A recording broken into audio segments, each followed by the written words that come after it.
শিক্ষা উপদেষ্টাকে 24 ঘন্টা আলটিমেটাম, এই আলটিমেটামের মধ্যে শিক্ষা উপদেষ্টাকে পদত্যাগ করতেই আজকে এই সরকারের যত উপদেষ্টা আছে অনেকেই কিন্তু দুর্নীতিতে আক্রান্ত হয়ে গিয়েছে। এখনই দরকার নির্বাচনের তফসিল ঘোষণা করা। নির্বাচনে সরকারের যত উপদেষ্টা আছে অনেকেই কিন্তু দুর্নীতিতে আক্রান্ত হয়ে গিয়েছে।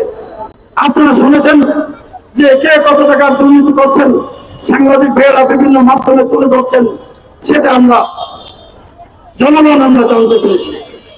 সুতরাং এই উপদেষ্টাদের দিয়ে দেশ ভালো চলবে না। এই জন্য দরকার এখনই দরকার নির্বাচনের তফসিল ঘোষণা করা। নির্বাচনের তফসিল এই অক্টোবরের মধ্যে ঘোষণা করে অক্টোবরের মধ্যে তফসিল ঘোষণা করবে। আমরা সরকারকে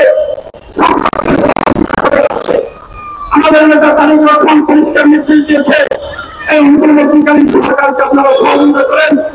এই দলের এই সরকারের যেহেতু কোনো দল নাই, তাদের লোকবল নাই, বিএনপি দেশের বড় রাজনৈতিক দল, বিএনপি দেশের রাজনৈতিক দলগুলির অভিভাবক, তাই বিএনপির দায়িত্ব হলো এই অন্তর্বর্তীকালীন সরকারকে সহযোগিতা করে এদেশের যে পরিস্থিতি আইন শৃঙ্খলা সেটাকে স্বাভাবিক রাখা। তারা আইন শৃঙ্খলা পরিস্থিতি স্বাভাবিক রাখার জন্য বিএনপি চেষ্টা চালাচ্ছে, কিন্তু উপদেষ্টাদের লাগামহীন বক্তব্যে এবং একেবারেই সংখ্যা লঘু কয়েকটি দলের লাগামহীন বক্তব্যে এখানে উস্কানি দেওয়া হচ্ছে এবং বলা হচ্ছে নির্বাচন পিছানোর জন্য। নির্বাচন পিছানোর কোনো সুযোগ নাই। এদেশের জনগণ নির্বাচন চায়। ডিসেম্বরের মধ্যে যদি আপনারা নির্বাচন দিয়ে চলে যান, তাহলে কিন্তু আপনাদের এখন মানুষ যে আপনারা যে ব্যর্থ হয়েছেন, মানুষ যে আপনাদেরকে এখন আর দেখতে চায় না, সেটা যদি ডিসেম্বরের মধ্যে আপনারা এখনই ঘোষণা দিয়ে করছেন ডিসেম্বরে নির্বাচন দেন, তাহলে আপনারা হয়তো আপনাদের এই অপরাধ ধরে কিছুটা লাঘব করতে পারবেন। তাই আমি আমার বক্তব্য এখানে শেষ করতে চাই।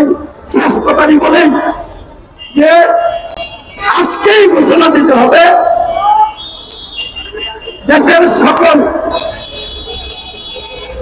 স্কুলের, সেটা বেসরকারি হোক সরকারি হোক কিন্ডারগার্টেন হোক, ছাত্রছাত্রীদের বৃত্তি পরীক্ষার সুযোগ দিতে হবে। আর শিক্ষা উপদেষ্টাকে 24 ঘন্টা আলটিমেটাম, এই আলটিমেটামের মধ্যে শিক্ষা উপদেষ্টাকে পদত্যাগ করতেই